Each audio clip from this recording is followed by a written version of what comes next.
PM बोले RJD ने कट्टे के बल पर सीएम पद लिया, चुनाव बाद कांग्रेस आरजेडी एक दूसरे का सिर फोड़ेंगे। नामदार ऑपरेशन सिंदूर से सदमे में है। पीएम नरेंद्र मोदी आरा में सभा कर रहे हैं। उन्होंने कहा कि मैं आपको अंदर की बात बता रहा हूं।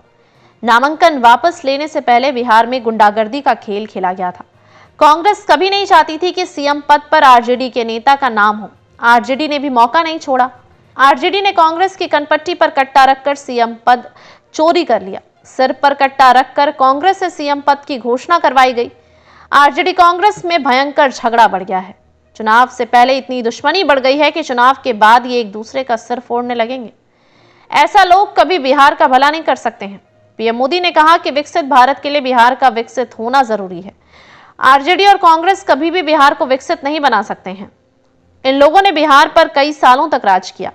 इन लोगों ने अपने साथ सिर्फ विश्वासघात किया है। जहां कट्टा क्रूरता का राज हो, वहां कानून दम तोड़ देता है।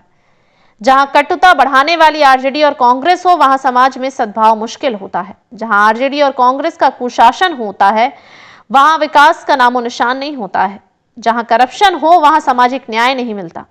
ऐसे लोग कभी भी बिहार का भला नहीं कर सकते। बिहार में जंगल राज वापस नहीं आना चाहिए। इसलिए फिर एक बार एनडीए सरकार, एक तरफ हमारा घोषणा पत्र है, दूसरी तरफ महागठबंधन वालों का घोषणा पत्र है। इनके मैनिफेस्टो में सब झूठ है। जनता जनार्दन को बुड़बक बुझे हो क्या? ये पब्लिक है, सब जानती है। विकसित बिहार विकसित भारत का आधार है। जब मैं विकसित बिहार की बात करता हूं तो इसका मतलब है कि बिहार का औद्योगिक विकास, बिहार के युवाओं को बिहार में ही रोजगार है। आरा के इस मंच से मैं कहता हूं कि आपका सपना ही हमारा संकल्प है। इस बार बिहार की जनता एनडीए को रिकॉर्ड सीटें देने जा रही है। ये जंगल राज वाले इस बार सबसे करारी हार का रिकॉर्ड बनाने वाले हैं, क्योंकि बिहार की पुरानी पीढ़ी और अब नई पीढ़ी ने ठान लिया है कि एक बार फिर एनडीए सरकार।